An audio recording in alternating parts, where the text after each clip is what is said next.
அனைவருக்கும் வணக்கம்.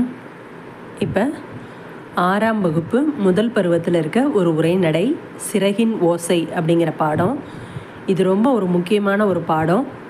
பேப்பர் 1க்கு படித்தாலும் சரி, பேப்பர் 2க்கு படித்தாலும் சரி, இந்த பாடத்திலேருந்து கண்டிப்பாக கேள்விகள் எதிர்பார்க்கலாம், வரும். இந்த பாடத்திலேருந்து மட்டுமே ஒரு 50 கேள்விகளுக்கு மேலே கேட்க முடியும், அந்தளவுக்கு பாயிண்ட்ஸ் இருக்குது. இந்த பாடத்தை பறவைகளை பற்றின பாடம். இதில் இருக்க முக்கியமான பேராகிராஃப்ஸ் மட்டும் அப்படியே படித்து காமிக்கிறேன், கேட்டுக்குங்க. பறவைகள் கண்டம் விட்டு கண்டம் பறக்கின்றன. அவை பெருங்கடல்களையும் மலைகளையும் கடந்து போகின்றன. குறிப்பிட்ட காலத்திற்கு பிறகு புறப்பட்ட இடத்திற்கே வந்து சேர்கின்றன. இவ்வாறு பறவைகள் இடம்பெயர்தலை வலசை போதல், பேர்ட் மைக்ரேஷன் என்பர். நீர்வாழ் பறவைகளே பெரும்பாலும் வலசை போகின்றன. அந்த பேராகிராஃபில் இருந்து மட்டுமே ஒரு 3 கேள்விகளை கேட்கலாம். பறவைகள் இடம்பெயர்தலை டேஸ் என்பர், வலசை போதல். அப்புறம் பேர்ட் மைக்ரேஷன், அதோட தமிழ் வார்த்தை வலசை போதல். எந்த பறவைகள் பெரும்பாலும் வலசை போகின்றன அப்படின்னா நீர்வாழ் பறவைகளே பெரும்பாலும் வலசை போகின்றன. இது மாதிரி ஒவ்வொரு வரிகளுமே இதில் முக்கியமாக இருக்கிறதுனால இதை கொஞ்சம் நல்லா கவனமாக கேட்டுக்குங்க. உணவு, இருப்பிடம், தட்பவெப்பநிலை மாற்றம், இனப்பெருக்கம் இவற்றிற்காகவே பறவைகள் இடம்பெயர்கின்றன. நிலவு, விண்மீன், புவியீர்ப்பு புலம் ஆகியவற்றை அடிப்படையாக கொண்டே பறவைகள் இடம்பெயர்கின்றன. பொதுவாக வடக்கிலிருந்து தெற்கு நோக்கியும் மேற்கிலிருந்து கிழக்கு நோக்கியும் பறவைகள் வலசை போகின்றன. வலசையின் போது பறவையின் உடலில் ஏற்படும் மாற்றங்கள்: தலையில் சிறகு வளர்தல், இறகுகளின் நிறம் மாறுதல், உடலில் கற்றையாக முடி வளர்தல், ஒரு வகை பறவை வேறு வகை பறவையாக உருமாறி தோன்றும் அளவிற்கு கூட சில நேரங்களில் மாற்றங்கள் ஏற்படும். தமிழ்நாட்டிற்கு வெளிநாட்டு பறவைகள் வலசை வருவது பற்றி இலக்கியங்களிலும் செய்திகள் உள்ளன.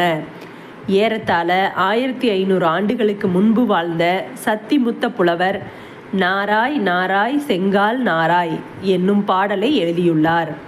அப்பாடலில் உள்ள தென்திசை குமரி ஆடி வடதிசைக்கு ஏகுவீர் ஆயின் என்னும் அடிகள் பறவைகள் வலசை வந்த செய்தியை குறிப்பிடுகின்றன. ஐரோப்பாவிலிருந்து தமிழ்நாட்டிற்கு செங்கால் நாரைகள் வருவது தற்போதைய ஆய்விலும் உறுதிப்படுத்தப்பட்டு உள்ளது. வெளிநாட்டு பறவைகளுக்கும் புகலிடமாக திகழ்கிறது தமிழ்நாடு. தற்போது வெகுவாக அழிந்து வரும் பறவை இனம் எது என்று உங்களுக்கு தெரியுமா? சிட்டுக்குருவிதான் அது. சிட்டுக்குருவி கூடுகட்டி வாழும் பறவை இனத்தை சார்ந்தது. கூடுகட்டும் காலங்களில் சத்தமிட்டு கொண்டே இருக்கும். கூடு கட்டிய பின் 3 முதல் 6 முட்டைகள் வரை இடும். 14 நாள்கள் அடைகாக்கும். 15ஆம் நாளில் குஞ்சுகள் வெளிவரும்.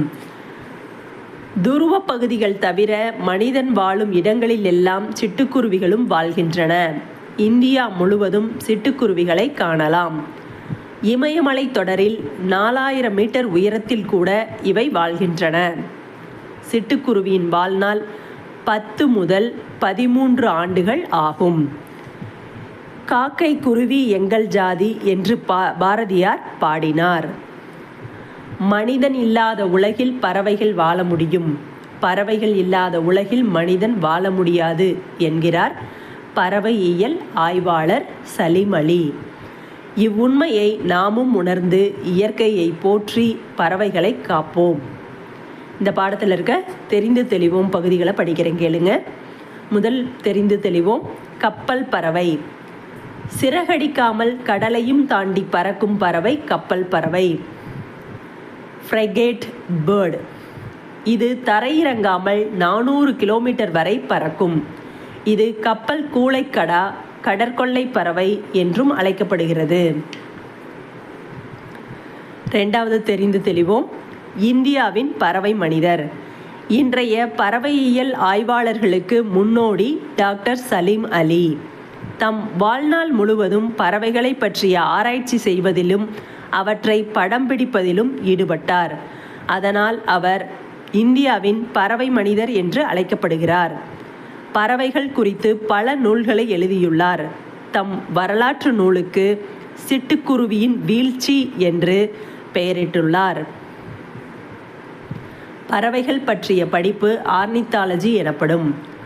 உலக சிட்டுக்குருவிகள் நாள் மார்ச் 20. உலகிலேயே நெடுந்தொலைவு 22,000 கிலோமீட்டர் பயணம் செய்யும் பறவை இனம் ஆர்டிக் ஆலா. இந்த பாடத்தில் இருக்க மதிப்பீடு பகுதி பார்க்கலாம். சரியான விடையை தேர்ந்தெடுத்து எழுதுக. தட்பவெப்பம் என்னும் சொல்லை பிரித்து எழுத கிடைப்பது தட்பம் கூட்டல் வெப்பம். வேதியுரங்கள் என்னும் சொல்லை பிரித்து எழுத கிடைப்பது வேதி கூட்டல் உரங்கள்.